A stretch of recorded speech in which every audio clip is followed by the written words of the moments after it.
Ma femme m'a trompé avec mon frère pendant des années, et elle m'a piégé pour que j'élève sa fille. Je l'ai découvert, et j'ai planifié la vengeance la plus brutale de ma vie. Je pensais être celui qui avait enfin brisé la malédiction familiale, jusqu'à ce qu'un mardi ordinaire me montre que toute ma vie avait été bâtie sur le secret de quelqu'un d'autre. Moi, homme de 36 ans, j'ai grandi sans père biologique. Le type a disparu avant même que je ne sache marcher. Il n'a rien laissé d'autre qu'un nom sur un certificat de naissance, et un tas de questions auxquelles ma mère n'a jamais voulu répondre. Ma mère s'est remariée quand j'avais 6 ans avec un homme nommé Arthur, un homme simple qui tenait un atelier de mécanique à l'extérieur de Phoenix, et qui m'a traité comme son propre fils dès le premier jour. Il ne m'a jamais appelé le beau-fils. Quand les autres enfants se moquaient de moi parce que je n'avais pas de vrai père, ils venaient me chercher après l'école et me disaient que la famille, ce n'est pas une question de sang. C'est une question de présence. Cet homme m'a montré ce qu'est vraiment un père. Pas par l'ADN, mais par le fait d'être là. Quand j'avais 17 ans, j'ai rencontré Andrea lors d'un barbecue de quartier. Elle était audacieuse, bruyante, le genre de fille qui riait comme si elle se fichait de qui la regardait. Elle avait cette énergie qui vous faisait penser qu'elle vous soutiendrait pour toujours, ou qu'elle détruirait complètement votre vie. Nous sommes tombés amoureux, fort et vite. Cet amour adolescent stupide où l'on est convaincu que l'univers a mis cette personne sur Terre juste pour vous. Je travaillais à l'atelier, j'économisais chaque dollar, et je rêvais de m'engager dans l'armée. Puis, elle m'a annoncé qu'elle était enceinte. Je me souviens exactement d'où je me tenais. Derrière l'atelier, en pause, à regarder le soleil se coucher. Mon téléphone a vibré. Elle pleurait si fort que je pouvais à peine la comprendre. Elle disait qu'elle ne savait pas quoi faire. Elle disait que ses parents allaient la renier. J'ai fait ce que je pensais qu'un vrai homme devait faire. Je l'ai demandé en mariage la même semaine. J'ai abandonné mes rêves militaires sans une seconde d'hésitation. J'ai commencé à faire des doubles quarts, puis des triples. Nous nous sommes mariés dans le jardin de ma tante 3 mois plus tard, avec des promesses que je pensais sincèrement tenir. Sa famille n'approuvait pas. Il voulait qu'elle épouse quelqu'un avec de l'argent, avec un avenir qui n'impliquait pas de graisse et de plaquettes de frein. Mais elle m'a choisi. Du moins, c'est ce que je croyais. Notre fille Camilla est née en mai, et tout a changé. Cette petite humaine avec ce que je pensais être mes yeux. Je l'ai tenue dans mes bras à l'hôpital, et je me suis fait la promesse silencieuse de lui donner tout ce que je n'avais jamais eu. Un père qui serait vraiment là, de la stabilité, un père qui ne l'abandonnerait jamais. J'ai rejoint l'armée de toute façon, juste avec 2 ans de retard.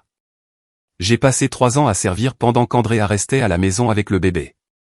J'ai raté des anniversaires, des premiers mots, des premiers pas, mais je me disais que c'était pour elle. Tout était pour elle. Quand je suis revenu, j'ai décroché un emploi de responsable des opérations de sécurité dans une entreprise de transport de fonds appelée Fortress Logistique, au Texas. Un bon salaire, des horaires stables, et des avantages sociaux qui signifiaient vraiment quelque chose. Je dirigeais une équipe de 14 personnes, je coordonnais les itinéraires des véhicules blindés transportant de l'argent et des métaux précieux, et j'ai élaboré des protocoles qui ont réduit notre taux d'incident de 40% dès la première année. Mon directeur a commencé à m'appeler son bras droit. Et Andrea? Elle a suivi des cours du soir en école de commerce après l'entrée de Camilla à l'école primaire. Elle a obtenu un emploi dans une banque locale comme guichetière, puis a gravi les échelons jusqu'à devenir directrice adjointe en 4 ans. Sur le papier, nous étions le rêve américain. Une belle maison dans un quartier correct avec de bonnes écoles, une voiture fiable, des voyages en famille en Floride et au Colorado pendant les vacances. Tout le monde disait que nous avions tout compris. Maintenant, c'est là que mon frère Dawson entre en scène. Il a 3 ans de moins que moi, et honnêtement, il n'a jamais su se débrouiller tout seul. Chaque emploi qu'il obtenait, il le perdait en 6 mois. Chaque appartement qu'il louait, il s'en faisait expulser en 1 an.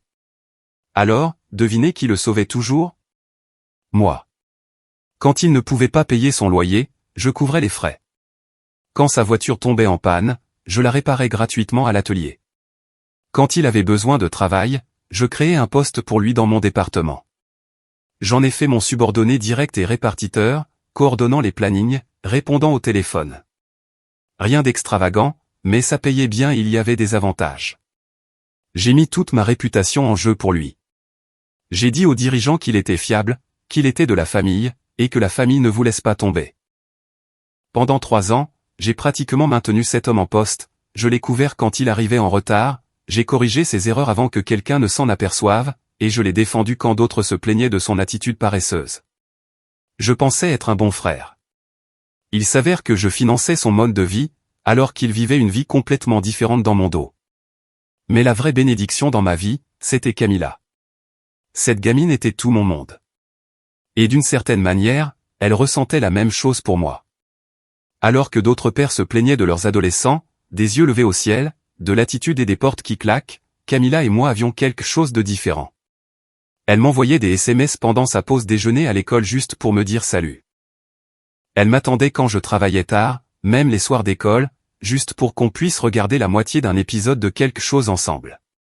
Elle préférait passer ses samedis soirs à regarder de vieux films d'action avec moi plutôt que d'aller à des fêtes avec ses amis.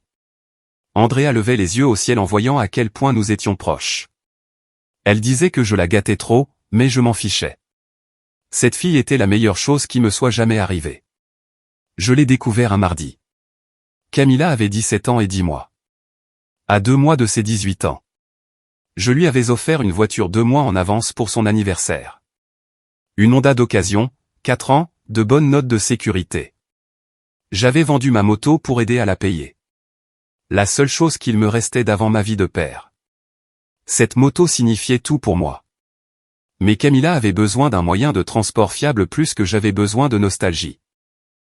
Elle m'avait serré si fort dans ses bras quand elle l'a vu. Elle a dit que j'étais le meilleur papa du monde. Ce moment signifiait tout pour moi. Mardi soir, je cherchais une application de streaming sur l'iPad familial, celui que Camilla utilisait parfois pour ses devoirs. L'identifiant Apple d'Andrea était toujours connecté. Elle n'avait jamais pensé à le déconnecter. Une notification de message de Dawson est apparue. Je n'aurais pas dû regarder, mais quelque chose dans l'aperçu m'a noué l'estomac. Juste 3 mots visibles, tu me manques déjà. J'ai appuyé dessus. Ces messages étaient synchronisés. Tout était là. Je suis resté assis dans le salon pendant 2 heures, alors qu'Andrea était à son club de lecture, à faire défiler des mois de conversation, puis des années. Mes mains tremblaient tellement que j'ai failli laisser tomber l'iPad 2 fois. Des messages remontant à des années, pas des mois, mais des années. Des photos que je ne pouvais pas regarder plus d'une seconde. Des notes vocales où il riait de moi, de mon ignorance, de la facilité avec laquelle il me trompait, des récits détaillés de chaque moment passé ensemble, de chaque mensonge qu'elle avait raconté, de chaque blague à mes dépens pendant que j'étais au travail à subvenir aux besoins de tout le monde. Un message sortait du lot. Dawson, c'est un si bon pourvoyeur. Dommage qu'il soit ennuyeux. Mais bon, au moins il paie les factures pendant qu'on s'amuse. Andrea, la configuration parfaite. Il travaille, je joue, et il pense que Camilla est la meilleure partie de toute cette blague.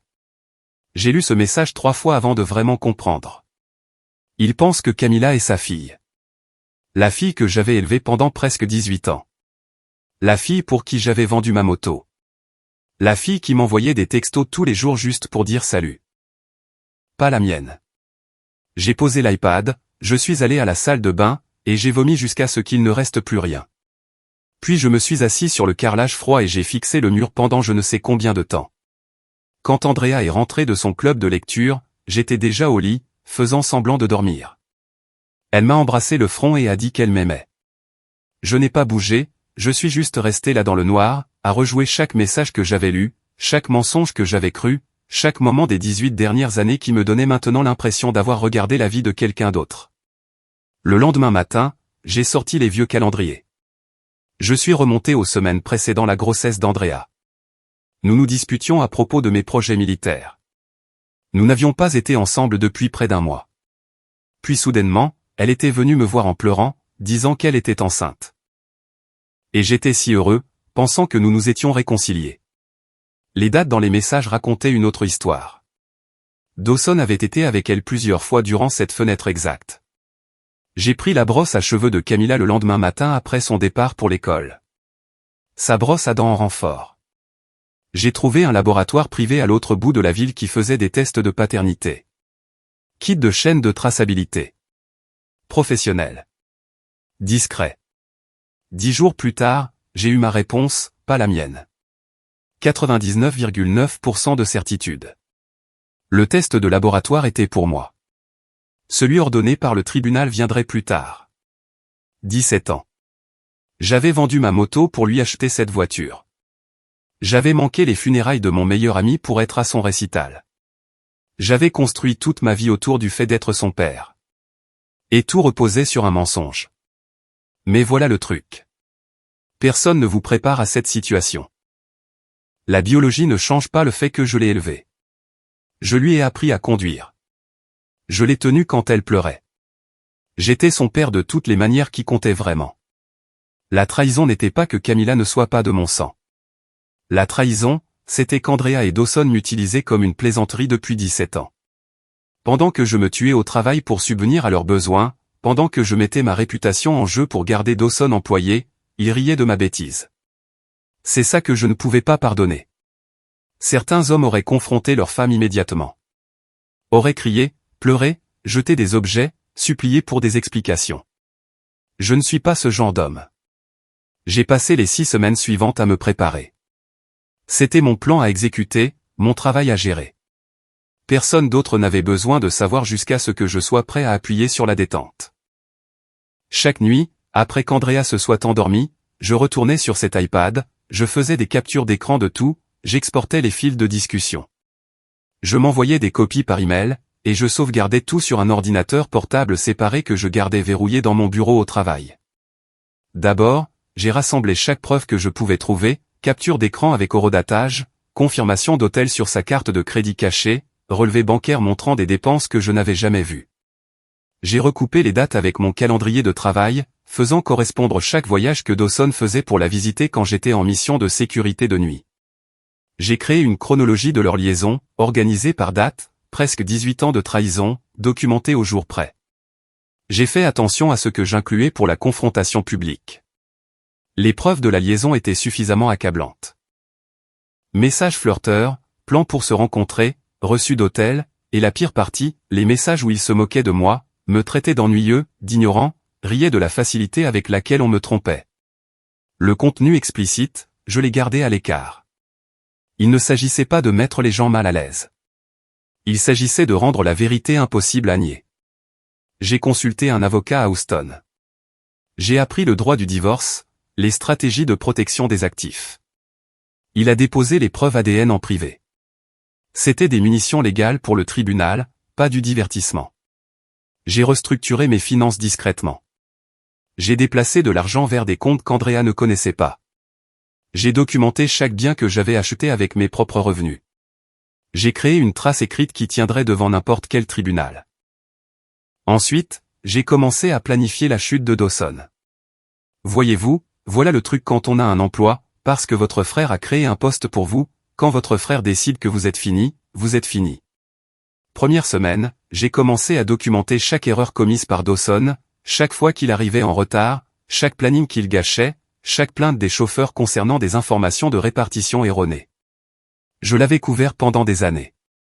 Maintenant, j'ai juste arrêté. Deuxième semaine, le premier avertissement pour assiduité a été versé à son dossier. Troisième semaine, je l'ai mis sous un plan formel d'amélioration de la performance, PIP. 3 semaines pour atteindre les normes minimales. Les RH ont signé. Tout a été fait dans les règles. Quatrième semaine, un rapport pour des erreurs de répartition ayant causé un retard sur un itinéraire. Cinquième semaine, une autre violation des règles de présence. Sixième semaine, il a échoué au PIP. Son taux d'erreur était documenté. Son dossier de présence a été exposé comme le désastre qu'il avait toujours été. Je n'ai pas menti, je n'ai pas planté de preuves, je n'ai rien inventé. J'ai simplement arrêté de le protéger, et j'ai laissé sa propre incompétence construire une trace écrite que les RH ne pouvaient ignorer. Mais je n'allais pas laisser cela se passer tranquillement dans un bureau au fond du couloir. Non, Dawson allait apprendre ce qui arrive quand on trahit la personne qui vous maintient à flot. J'ai programmé une réunion de service, 22 employés, salle de conférence principale, présence obligatoire. J'ai coordonné avec les RH, je leur ai dit que je voulais aborder les problèmes de performance de l'équipe et gérer un licenciement devant le département, comme un message sur la responsabilité. Ils n'étaient pas ravis, mais j'avais bâti suffisamment de crédibilité pour qu'ils fassent confiance à mon jugement. Le représentant des RH serait présent pour s'assurer que tout était correctement documenté. Dawson est entré en traînant les pieds, l'air confus, se demandant probablement pourquoi j'avais réuni tout le monde un jeudi après-midi. Je me tenais devant la salle. Le représentant des RH assis près de la porte avec un dossier. Tout le monde s'est tu. J'ai convoqué cette réunion parce que nous avons un problème de performance qui doit être réglé, ai-je dit. Certains d'entre vous ont couvert des erreurs qui n'étaient pas les leurs. Certains d'entre vous ont compensé un relâchement qui n'aurait pas dû exister. Cela se termine aujourd'hui. J'ai regardé directement Dawson. Son visage est devenu blême. Dawson, lève-toi. Il n'a pas bougé, il est juste resté assis là comme un cerf devant des phares. Lève-toi. Il s'est levé. Ses jambes tremblaient. Toute la salle pouvait le voir.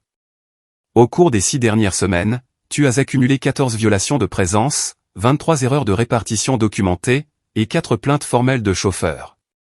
Tu as été placé sous un plan d'amélioration de la performance, et tu n'as pas réussi à atteindre un seul objectif.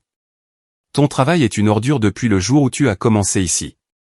La seule raison pour laquelle tu as tenu 3 ans, c'est parce que je t'ai couvert. Parce que tu es mon frère. Parce que je pensais que la famille signifiait quelque chose. Sa bouche s'est ouverte. Rien n'en est sorti. J'avais tort. J'ai fait un signe de tête vers le représentant des RH. Ton emploi est résilié avec effet immédiat. Merci de récupérer tes affaires personnelles. La sécurité t'escortera jusqu'à ton véhicule. Tu ne peux pas faire ça, a-t-il chuchoté. S'il te plaît, j'ai besoin de ce travail. Je n'ai rien d'autre. Tu aurais dû y penser avant de décider de mordre la main qui te nourrissait. Le représentant des RH s'est levé et s'est approché de lui avec les papiers de licenciement. Dawson a regardé autour de la salle, cherchant quelqu'un pour l'aider. Personne n'a bougé. Personne n'a dit un mot. Il a commencé à pleurer juste là, devant tout le monde. Les larmes coulaient sur son visage. La morve bullait. Un homme adulte pleurnichant devant ses anciens collègues tout en signant ses documents de licenciement. S'il te plaît, répétait-il, je t'en supplie. Je ferai mieux. Je vais changer. Donne-moi juste une autre chance. Signe les papiers et quitte le bâtiment. La sécurité l'a pris par le bras. Il n'a même pas résisté. Il s'est laissé sortir comme un enfant qu'on emmène au bureau du directeur. Toute la salle a regardé en silence alors qu'il disparaissait par la porte. Je me suis tourné vers l'équipe. La séance est levée. Retournez au travail. Personne n'a posé de questions. Personne ne m'a défié. Ils savaient tous qu'il avait été un poids mort. Ils étaient probablement soulagés. Le plus dur était d'agir normalement à la maison. Rentrer tous les soirs, dîner avec Andrea, la regarder me sourire tout en sachant ce qu'elle faisait dans mon dos depuis presque 18 ans. J'ai planifié la confrontation pour le dîner d'anniversaire d'Andrea. 2 semaines après avoir viré Dawson, une réunion de famille chez nous, 25 personnes, les 2 familles. Dawson m'appelait sans arrêt depuis le licenciement, laissant des messages vocaux pour supplier une autre chance, envoyant des textos d'excuses. Il se présentait à la maison quand je n'étais pas là. Andrea me disait qu'il était en difficulté, que je devrais lui rendre son travail, qu'il était de la famille. J'ai juste hoché la tête, dit que j'y penserais. Mais d'abord, je devais parler à Camilla. La veille de la fête, je suis allé chercher Camilla à l'école. Je lui ai dit que je voulais l'emmener faire un tour, manger un morceau, juste nous deux. Elle ne s'en est pas inquiétée. On faisait ça parfois. Du temps père-fille. Je nous ai conduits dans un petit restaurant au bord de la ville. Un endroit calme. Le genre d'endroit où personne ne nous entendrait. Nous avons commandé, nous nous sommes assis dans une cabine au coin, et j'ai regardé ma fille, la fille que j'avais élevée pendant presque 18 ans. La fille dont le monde était sur le point d'être bouleversé.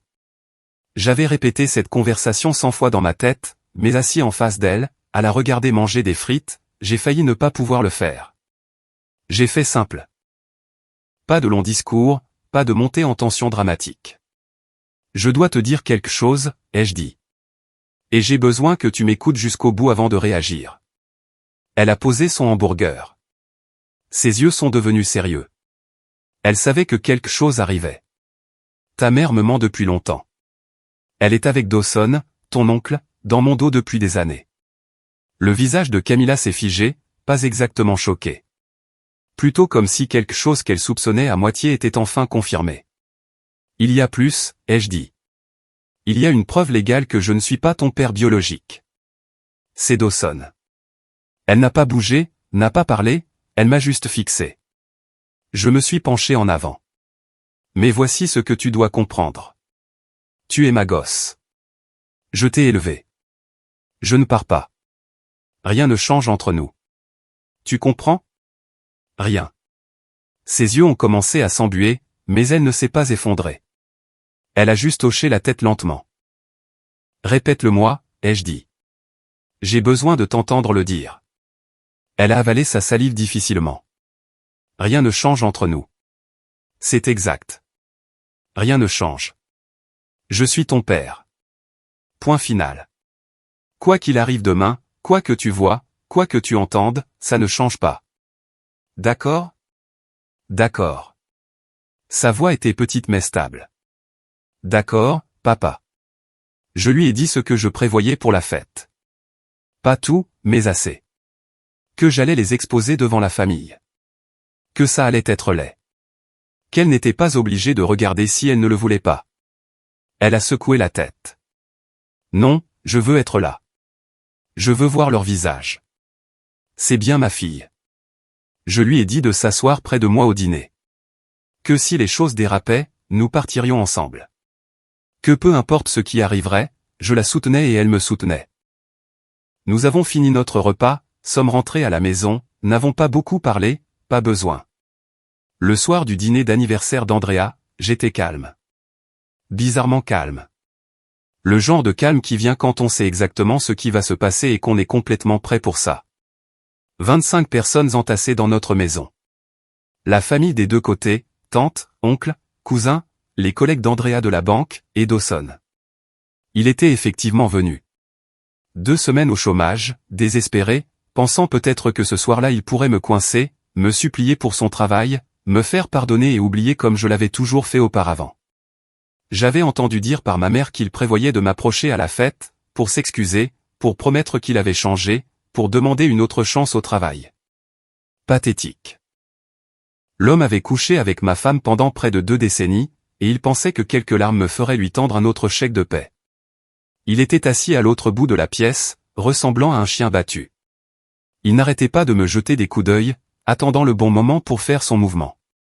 Il ne se doutait pas que j'attendais la même chose. Andrea rayonnait, au centre de l'attention, ouvrant des cadeaux, riant aux compliments. Elle n'avait aucune idée de ce qui l'attendait. Après que le gâteau ait été servi et les chansons terminées, je me suis levé et j'ai tapoté mon verre. La salle s'est tue. Tout le monde m'a regardé, s'attendant au toast habituel du mari.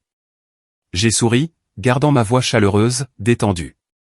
Je tiens à remercier tout le monde d'être ici ce soir pour célébrer Andrea. La famille, c'est tout, n'est-ce pas? C'est ce qu'on dit toujours. La famille, la loyauté, la confiance. Les gens dans cette pièce, nous nous connaissons depuis des années, des décennies. Nous avons tout traversé ensemble. J'ai fait une pause. J'ai laissé ça pénétrer. 20 secondes de chaleur, où tout semblait normal. Puis j'ai changé de ton. C'est pourquoi je pense que tout le monde mérite de connaître la vérité sur la femme que nous célébrons ce soir. Le sourire d'Andrea s'est figé.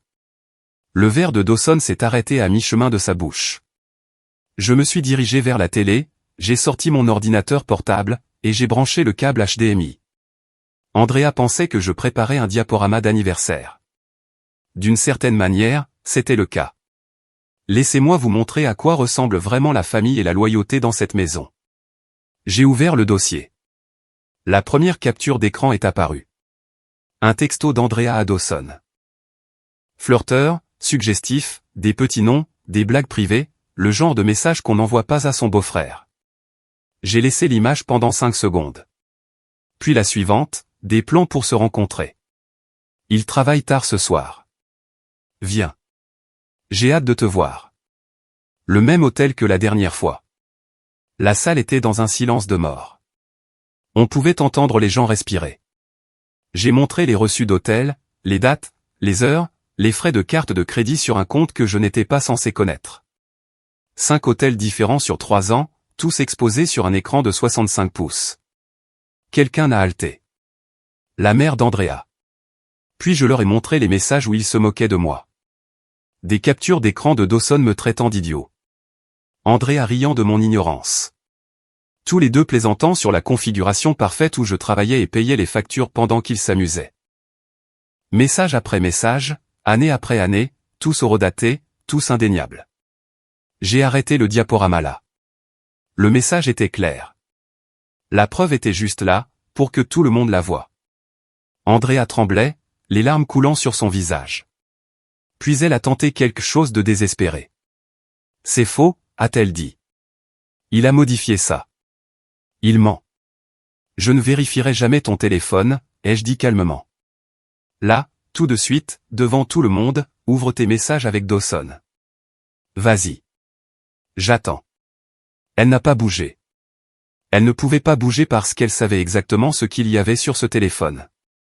Sa propre mère a attrapé le sac à main d'Andrea et lui a fourré le téléphone dans les mains. Déverrouille-le maintenant. Les mains d'Andrea tremblaient. Elle a essayé de refuser. Sa mère lui a saisi le poignet. Déverrouille-le. Andrea l'a déverrouillé. Sa mère a fait défiler les messages, son visage devenant blanc. Tout est là, a-t-elle chuchoté. Tout est vrai. Cela a mis fin à toute défense qu'il restait à Andrea. Je l'ai regardé, calme, contrôlé. Il y a aussi une preuve légale de fraude à la paternité déposée auprès de mon avocat. C'est privé. Ça sortira au tribunal. J'ai laissé l'information atterrir. J'ai regardé son visage s'effondrer alors qu'elle comprenait ce que cela signifiait. Puis j'ai asséné le coup de grâce. J'ai demandé le divorce. Tu seras notifié lundi. À partir de maintenant, communique uniquement par l'intermédiaire de mon avocat. La salle a explosé. La mère d'Andrea a commencé à lui hurler dessus. Mes tantes étaient debout. Les cousins criaient des questions. Andrea sanglotait, essayant d'expliquer, mais personne n'écoutait. Dawson reculait vers le mur, cherchant une sortie qui n'existait pas. Je n'ai pas argumenté, je n'ai pas débattu, je ne me suis pas mêlé au chaos. Je suis juste resté là, calme, pendant que les familles se déchiraient autour de moi. C'est le truc quand on reste calme alors que tout le monde perd la tête, on a l'air d'être celui qui est raisonnable. On a l'air d'être la personne qui a le contrôle. Camilla m'a pris la main sous la table. Elle l'a serrée une fois. J'ai serré en retour. Puis Dawson a fait quelque chose de stupide. Il a fendu la foule et s'est jeté sur moi. Je l'ai vu venir, j'ai lu son langage corporel avant même qu'il ne bouge. Le transfert de poids, les poings serrés, le désespoir dans ses yeux. Des années de discipline militaire et de travail de sécurité se sont enclenchées automatiquement. Reste en arrière, ai-je dit, assez fort pour les témoins. Ne fais pas quelque chose que tu regretteras. Il a continué d'avancer, il a attrapé une chaise en bois de la salle à manger. Du chêne lourd, il l'a levé au-dessus de sa tête comme une arme. Pose-la, ai-je dit. Je te préviens. Pose-la et va-t'en. Tu as détruit ma vie, a-t-il hurlé. Tu m'as fait virer devant tout le monde. Tu m'as humilié. Et maintenant ça. J'ai entendu les téléphones sortir. Bien. Les témoins et les vidéos gagnent les procès. Dernière chance, ai-je dit. Pose la chaise. Sors par cette porte. Ça n'a pas besoin d'empirer pour toi. Il a balancé la chaise. J'ai esquivé dessous, je suis entré dans sa garde, et j'ai enfoncé mon poing dans son plexus solaire. Tout l'air a quitté son corps en un seul souffle. Avant qu'il ne puisse récupérer, j'ai attrapé son bras, je l'ai tordu derrière son dos, et je l'ai plaqué face première sur la table à manger. La chaise a claqué sur le sol. Il a essayé de se débattre. J'ai enfoncé mon genou dans le bas de son dos, je l'ai cloué plus fort. Il s'est arrêté. Tu m'as attaqué avec une arme, ai-je dit à son oreille, assez fort pour que la salle entende. Devant 25 témoins. Après que je t'ai dit 3 fois d'arrêter. Il sifflait. Il n'arrivait pas à reprendre son souffle. Je t'ai donné un travail quand personne d'autre ne voulait t'embaucher. Je t'ai couvert pendant 3 ans. J'ai payé ton loyer quand tu ne le pouvais pas. Et c'est comme ça que tu me rembourses? En couchant avec ma femme? En me faisant élever ton enfant pendant que tu en riais? Il a commencé à pleurer, la morve et les larmes se mélangeant sur la nappe. S'il te plaît, a-t-il gémi. S'il te plaît, je suis désolé. Je ferai n'importe quoi. Je n'ai plus rien. Je n'ai rien.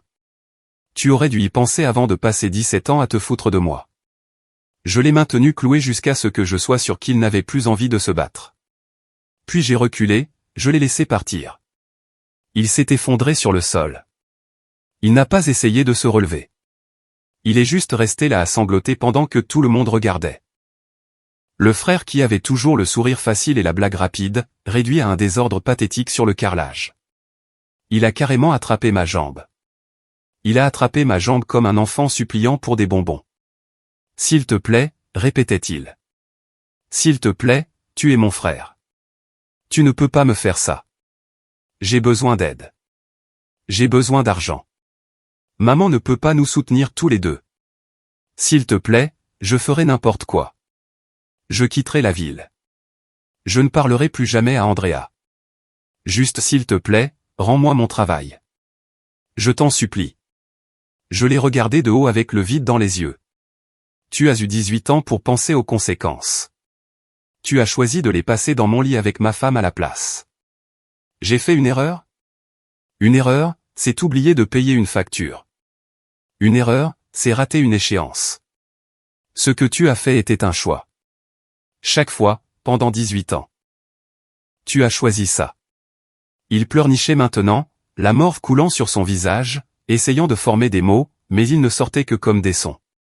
Tu n'es pas mon frère. Tu as cessé d'être mon frère la première fois que tu as touché ma femme. Maintenant, enlève tes mains de moi avant que j'appelle la police et que je leur montre la vidéo de toi m'attaquant avec une chaise. Il a lâché prise, s'est recroquevillé sur le sol, un homme adulte pleurant sur le carrelage tandis que toute sa famille regardait en silence. Personne ne l'a aidé à se relever. Personne ne l'a réconforté. Sa propre mère ne voulait même pas le regarder. J'ai trouvé Camilla debout près du couloir, palme stable. On s'en va, ai-je dit. Tout de suite, a-t-elle hoché la tête. J'ai passé mon bras autour d'elle et nous sommes sortis tous les deux par la porte d'entrée. Je n'ai pas regardé Andrea en arrière. Je n'ai pas regardé le désastre. Cette nuit-là, nous sommes restés dans un hôtel en dehors de la ville. Nous avons commandé le service d'étage. Nous avons regardé de la mauvaise télé. Nous n'avons pas parlé de ce qui s'était passé. Pas besoin. Les mois suivants ont été un chaos contrôlé, mais j'y étais préparé. Le divorce a traîné. Des motions, des ordonnances temporaires, une médiation qui ne menait nulle part parce qu'André a continué de pleurer et de s'excuser au lieu de négocier. Mais elle a accepté un accord avant le procès pour éviter la phase de découverte, discovery. Son avocat lui a dit qu'aller au tribunal signifierait que chaque message, chaque reçu d'hôtel, chaque relevé bancaire deviendrait partie du domaine public. Elle ne pouvait pas supporter ça. C'est là que les reçus ont payé. Mon avocat a documenté chaque dollar qu'elle avait dépensé pour sa liaison, hôtel, cadeau, carte de crédit secrète. Gaspillage matrimonial, comme il l'appelait, dilapidation des biens. De l'argent qui aurait dû aller à notre famille, dépensé pour son amant, mon frère. Le juge n'a pas ordonné de restitution pour la fraude à la paternité. Ce n'est pas comme ça que ça marche au Texas. Mais quand est venu le temps de diviser les biens, ces reçus ont compté. Elle est partie avec moins de capital, moins d'économie, et rien de ma retraite. Parce que les reçus ne mentent pas. Elle a perdu la maison. Elle a perdu la voiture. Elle a perdu les économies que j'avais constituées sur 15 ans. Elle n'a rien eu d'autre que ses vêtements et le savoir que tout le monde en ville savait exactement quel genre de personne elle était. Dawson a essayé de se reconstruire, a postulé pour des emplois dans tout l'État, mais les nouvelles vont vite dans notre coin du transport de fonds et des opérations de sécurité de la région. Assez de gens savaient ce qu'il avait fait. Les vérifications de référence revenaient vers des managers et des fournisseurs communs. Les ex-collègues parlaient. Les RH l'ont signalé comme inéligible à la réembauche. Chaque candidature nécessitant de la confiance ou des références propres ne menait nulle part. Il s'est présenté à mon lieu de travail une fois. La sécurité ne l'a pas laissé passer le portail. Il est resté là pendant 1 heure à crier mon nom, exigeant de parler. J'ai regardé depuis la fenêtre de mon bureau. Je ne suis pas descendu.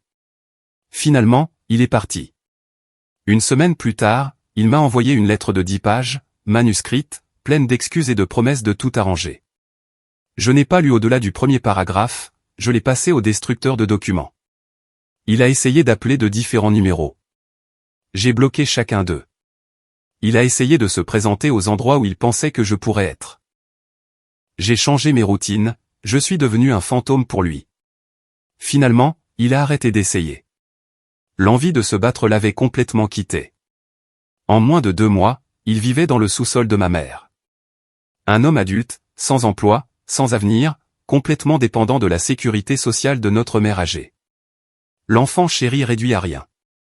Camilla a tout géré mieux que je ne l'espérais. Elle était en colère, confuse, blessée, mais elle était aussi forte. Plus forte que quiconque ne le pensait. Elle a fait une déclaration lors de la procédure de divorce. Courte, brutale. Quand l'avocat d'Andrea a essayé de peindre Dawson en victime, elle a dit 3 phrases, « Il m'a élevé. Il a vendu sa moto pour ma voiture. Dawson s'est juste pointé pour coucher avec ma mère. » C'était tout. Pas de long discours, juste des faits. Dawson ne pouvait même pas la regarder. Plusieurs mois après que tout se soit effondré, j'ai repris contact avec Rosa. Nous nous étions connus au lycée, nous étions presque sortis ensemble avant que sa famille ne déménage à Austin. 20 ans plus tard, un message aléatoire l'a ramenée. Elle avait entendu ce qui s'était passé. Tout le monde était au courant à ce stade. Elle a dit qu'elle était désolée, qu'elle s'était toujours souvenue de moi comme l'un des bons gars. Nous avons commencé à parler, puis nous n'avons pas pu nous arrêter. Rosa était tout ce qu'Andrea n'a jamais été, patiente, authentique, vraiment présente dans chaque conversation, ne vérifiant jamais son téléphone, ne regardant jamais au-delà de moi. Quand elle disait quelque chose, elle le pensait. Quand elle promettait quelque chose, elle allait jusqu'au bout. Des choses simples qui n'auraient pas dû sembler si importantes. Mais après Andrea, elle l'était. Elle travaillait comme ergothérapeute, aidant les gens à se reconstruire après des accidents, leur apprenant à marcher de nouveau. C'est peut-être pour ça qu'elle m'a compris. Elle savait à quoi ça ressemblait quand quelqu'un devait recommencer à partir de rien. Elle ne me voyait pas comme endommagé. Elle me voyait comme quelqu'un en pleine reconstruction. La meilleure partie, c'est que Camilla l'adorait. Elles se sont rencontrées après 4 mois, ont parlé pendant des heures. À la fin de la soirée, elles se liaient autour de films et de blessures de volley-ball. Quand Rosa est partie, Camilla m'a regardé et a dit, « C'est la bonne, papa. Ne gâche pas ça. » Quelques mois après la finalisation du divorce, Rosa a déménagé dans notre ville. Quelques mois plus tard, je l'ai demandé en mariage. Petite cérémonie, 30 personnes, juste des gens qui tenaient vraiment à nous. Camilla était mon témoin. La confrontation avec Andrea a eu lieu un dimanche après-midi, plusieurs mois après le divorce. Rosa et moi venions de finir d'emménager dans notre nouvelle maison. Plus grande que l'ancienne, meilleur quartier, piscine dans le jardin. Le genre d'endroit dont je rêvais quand j'étais gamin et que je travaillais à l'atelier, le genre d'endroit que je ne pensais jamais posséder réellement. Camilla était rentrée de l'université pour le week-end, nous aidant à déballer des cartons et à débattre de l'endroit où devait aller le canapé. J'étais dans le garage en train d'organiser des outils quand j'ai entendu une voiture entrer dans l'allée. Je n'y ai pas prêté attention. Ça aurait pu être une livraison, un voisin, n'importe qui. Puis j'ai entendu la voix d'Andrea. J'ai contourné la maison jusqu'à l'avant, et elle était là, debout dans mon allée comme si elle avait le moindre droit d'y être. Elle avait l'air différente, plus mince, plus vieille, des cernes sous les yeux. La confiance avec laquelle elle se portait avait disparu. La femme qui avait ri de m'avoir trompé pendant 18 ans avait maintenant l'air de n'avoir pas ri depuis des mois. « Il faut qu'on parle », a-t-elle dit. J'ai croisé les bras. « Non, on n'a pas à parler. »« S'il te plaît. Juste 5 minutes. C'est tout ce que je demande. J'ai conduit 3 heures pour arriver ici. Tu aurais dû économiser l'essence. Tu n'es pas la bienvenue ici. Pars. » Elle a commencé à pleurer. Bien sûr qu'elle l'a fait. Ça avait toujours été sa technique de prédilection. Ça marchait sur moi à chaque fois. Plus maintenant. J'ai fait une erreur, a-t-elle dit. La plus grande erreur de ma vie. J'ai tout perdu. Mon travail, ma famille, mes amis. Je n'ai plus rien. Je vis dans un appartement d'une pièce. Je peux à peine payer le loyer. Ça ressemble à des conséquences, ai-je dit. Tu devrais essayer de les gérer tranquillement. Je t'aime toujours. Je t'ai toujours aimé. Dawson ne signifiait rien. C'était juste. Je ne sais pas. J'étais stupide. J'étais égoïste. Mais tu étais celui avec qui je voulais vieillir. J'ai laissé le silence planer pendant quelques secondes. Je l'ai laissé espérer. Je l'ai laissé penser que peut-être, juste peut-être, il y avait une chance. Puis j'ai dit, tu ne m'aimais pas. Tu aimais ce que je fournissais, la stabilité, le revenu, la vie confortable. Tu aimais avoir un plan de secours pendant que tu t'amusais avec mon frère. Ce n'est pas de l'amour. C'est utiliser quelqu'un. Ce n'est pas vrai. C'est exactement vrai. Et même si je te croyais, ce qui n'est pas le cas, ça ne changerait rien. Je suis marié maintenant, heureusement, à une femme qui me respecte vraiment. Pile à ce moment-là, Rosa est sortie par la porte d'entrée. Elle avait tout entendu. Le visage d'Andrea a blêmi quand elle l'a vu. Puis son expression a changé pour quelque chose de plus laid. De la jalousie mêlée à du désespoir. Alors c'est ta remplaçante, a dit Andrea. Tu es passé à autre chose assez vite. Je suis passé à autre chose au moment où j'ai trouvé ces messages. Tout ce qui a suivi n'était que de la paperasse. Rosa est venue se tenir à côté de moi. Elle n'a rien dit. Pas besoin. Sa présence disait tout. Les yeux d'Andrea allaient de l'un à l'autre. La réalité de sa situation la frappait enfin.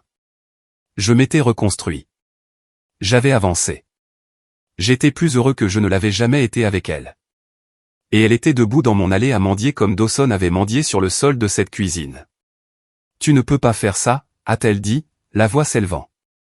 Tu ne peux pas juste jeter 18 ans à la poubelle. On avait une famille. On avait une vie. C'est toi qui l'as jeté, ai-je dit. J'ai juste refusé de faire semblant que ce n'était pas des ordures. Puis Camilla est sortie de la maison. Le visage d'Andrea a changé quand elle a vu sa fille. Espoir, désespoir, soulagement, comme si peut-être Camilla allait prendre son parti, allait se souvenir de toutes les années où elle était sa mère, allait choisir le sang plutôt que l'homme qui l'avait élevée. Camilla, a dit Andrea en s'avançant. Bébé, tu m'as tellement manqué. Tu ne réponds pas à mes appels. Tu ne veux pas me voir. Je suis ta mère. Camilla s'est arrêtée sur le porche. Son visage était de pierre. Tu n'es pas ma mère. Ce n'est pas juste. J'ai fait des erreurs, mais je t'ai porté pendant 9 mois. Je t'ai donné naissance. Ça doit signifier quelque chose. Camilla a descendu les marches jusqu'à ce qu'elle soit debout juste devant Andrea. Assez près pour la toucher. Elle ne l'a pas touchée. Tu sais de quoi je me souviens? Papa vendant la moto pour ma voiture. Papa venant à chaque récital. Papa faisant des doubles quarts pour que je puisse avoir de belles choses. Elle a fait une pause. Qu'est-ce que tu faisais, toi? C'est ça. Tu te faufilais avec son frère. Andrea a tendu la main vers son bras. S'il te plaît. Je t'aime. Je passerai le reste de ma vie à me rattraper auprès de eux non. Camilla a reculé. Sors de notre propriété. Ne reviens pas. Andrea est restée là, figée. Ce n'était pas comme ça que ça devait se passer. Sa fille était censée lui pardonner. Était censée comprendre, était censée la choisir. Camilla s'est tournée vers Rosa. Rosa a été plus une mère en 1 an que toi en 18 ans. Puis elle s'est retournée vers Andrea. Par maintenant où j'appelle la police. Le visage d'Andrea s'est effondré. Toute envie de se battre qui lui restait s'est vidée d'elle. Elle s'est retournée, est montée dans sa voiture, et est partie. Camilla a regardé jusqu'à ce que la voiture disparaisse au coin de la rue. Puis elle a marché vers moi. Ça va, ai-je demandé. Ouais, a-t-elle expiré. J'avais besoin de dire ça. Rosa nous a rejoints. Nous sommes restés là tous les trois dans l'allée de notre nouvelle maison. Plus tard cette année-là, Rosa m'a annoncé qu'elle était enceinte. Des jumeaux, un garçon et une fille. Quand ils sont nés, Camilla a été la première personne, à part Rosa, à les tenir.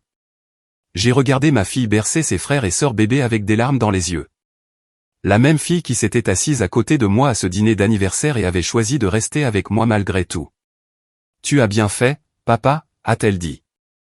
Andrea est toujours quelque part, travaillant dans le commerce de détail. Un appartement d'une pièce à l'autre bout de la ville. Dawson a fini par trouver du travail en entrepôt. Équipe de nuit, pas d'avantage, vivant toujours dans le sous-sol de ma mère, bien entamé la trentaine. 2 personnes qui avaient tout et qui ont tout gâché. Camilla a 20 ans maintenant, en école d'infirmière. Elle rentre à la maison un week-end sur 2 pour voir les jumeaux. Elle m'appelle tous les soirs juste pour prendre des nouvelles. Elle est la meilleure chose que j'ai jamais faite. Pas à cause de la biologie, parce qu'elle a choisi d'être ma fille quand la vérité a éclaté. Elle a choisi de rester à mes côtés et je l'ai choisi en retour. Camilla a 20 ans. Je suis toujours son père. Andrea et Dawson doivent vivre avec ce qu'ils ont fait chaque jour. C'est suffisant pour moi.